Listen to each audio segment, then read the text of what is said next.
If it doesn't say that, you didn't do it right.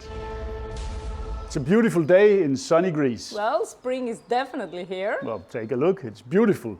And on a day like this, I'm going to do one of the things that I love most, which is baking. And we're going to make French baguettes. That's my absolute favorite. And I'll show you how to make them like a pro. Let's go.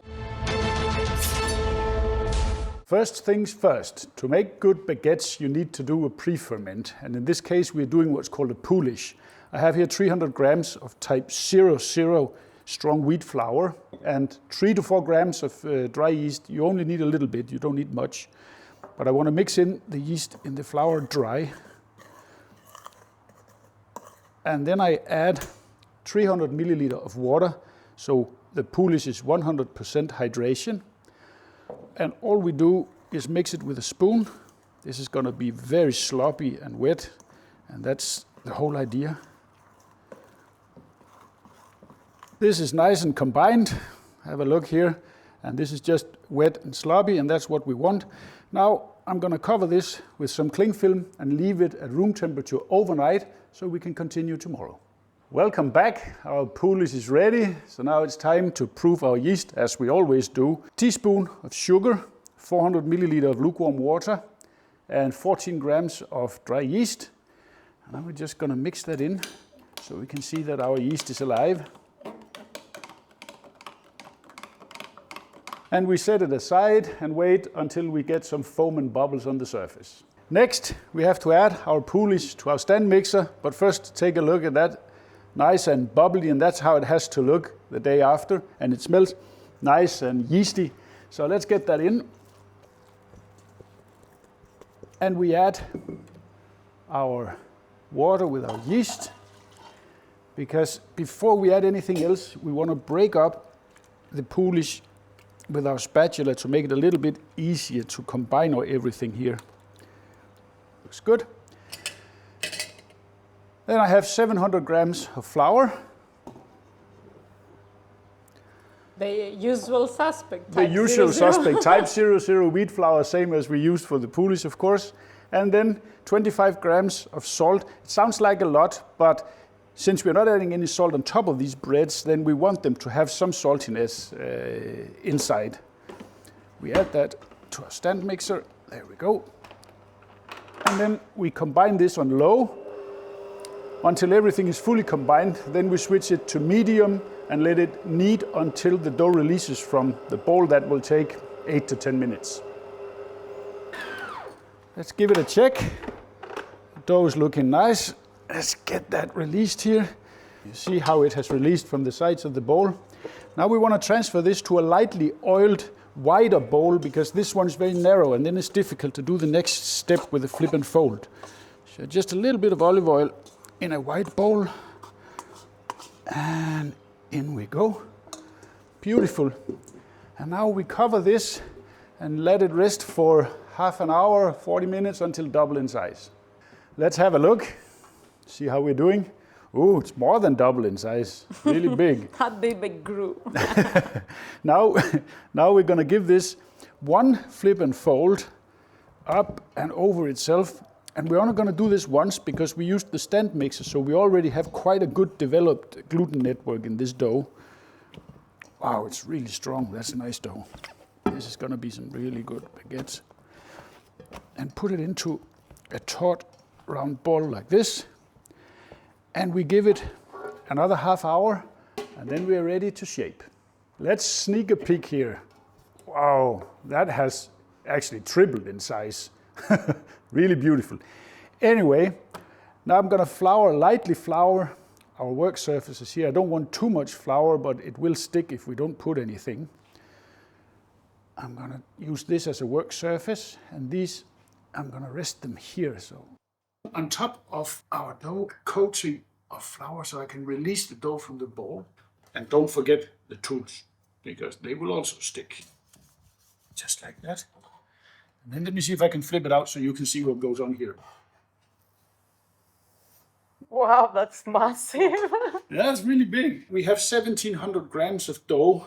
So I'm thinking we separate this into, let's say 10. You could be precise and weigh them out with your kitchen scales, but I'm not going to do that. I'm just going to eyeball it here. And now we divide them into equal parts, more or less. It's not exactly. Some nice big baguettes here. There we go. Put these a little bit up. I'll take the first ones here. I'm just going to actually do it on this side. Fold them over itself like this. Stitch them together. And then I'm going to shape them into a nice taut round ball here using the surface. That looks good. And then we leave them here to rest. And we do the next one. And this pre-shaping, this is important because every time you work the dough, the gluten network tightens up and then you can't really shape it. So now we're going to form them into balls here and let them rest for 15-20 minutes. And then the gluten network relaxes again and then we can shape them into baguettes.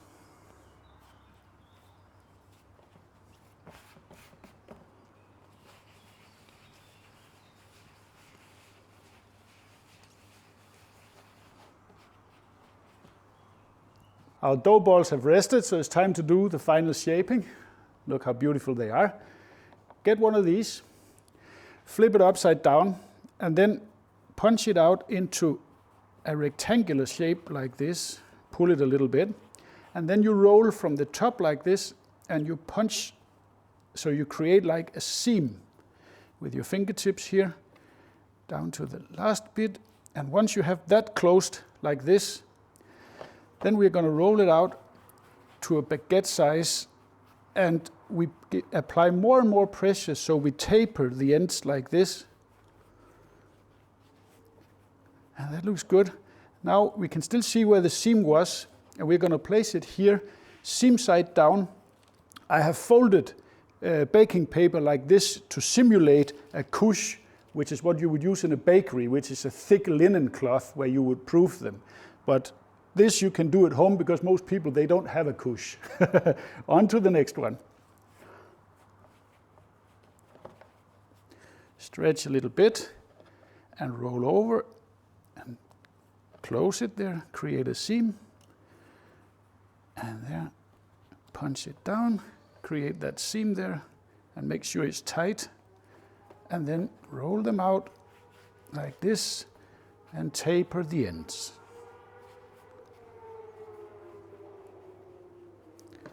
Perfect, there we go. And then we're just going to cover them with tea towels and leave them to proof for probably 45 minutes, something like that, while we preheat our oven. We have the oven preheated at 250 degrees, and inside we have a setup of 2 pizza stones and a cast iron pot in the bottom where we will pour hot water to create a steamy environment for the baguettes to rise before they form a crust. Let's check if our baguettes are ready. At least the first batch. And look here, when you press it like this, it bounces back but leaves a small indentation. That's just perfect. Now we want to score them, and I'm using a scalpel. You could use a bread lame or a really sharp knife, but the scalpels are convenient and cheap in the pharmacy. So we give it a score here from like this, overlapping each other 3 times.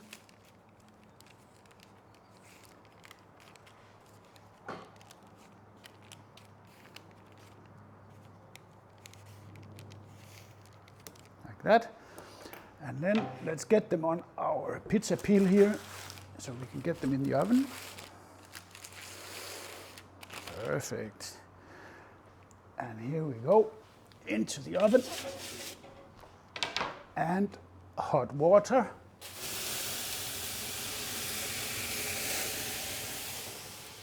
And now we let them go for 15-20 minutes and we'll have a look.